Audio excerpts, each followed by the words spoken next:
নিজের চোখে দেখা। কিছুদিন আগে একটা জানাজা পড়িয়েছে, খোদার কসম করে বলছে 6:30 ইন্তেকাল করেছে। হসপিটালের বিল দেনেওয়ালা নাই, 4 সন্তান। অ্যাম্বুলেন্সে ঘরে ঘরে আসবে, 1000-1200 টাকার বিল দেনেওয়ালা নাই। কি বুঝলেন?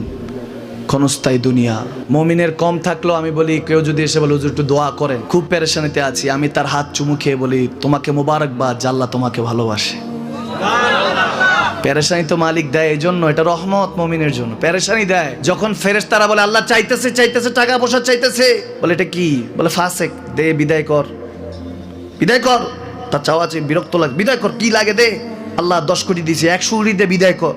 মুমিন যখন চাইতে থাকে আল্লাহ আমাকে কিছু লাগবে, যখন একটু করে চায় আমার মাটাকে সুস্থ করে দাও, বাবাটাকে আল্লাহ আমার স্ত্রীকে, আমার আমাকে একটু তৌফিক দাও, চাইতে থাকে মুমিন। আল্লাহ বলে যখন ফেরেশতারা দেখে মুমিন চাচ্ছে, দেরি করতে পারে না, তাড়াতাড়ি খাজানা নিয়ে দিতে নেবে, আল্লাহ বলে রাখোস না, এত তাড়াহুড়া কিসে?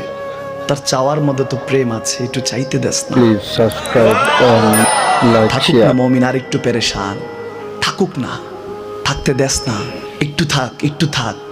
পেরেশানিতে রেখে আল্লাহ মজা নেয়, মহব্বত নেয়, মুমিনের অন্তর থেকে খুশবু নেয়।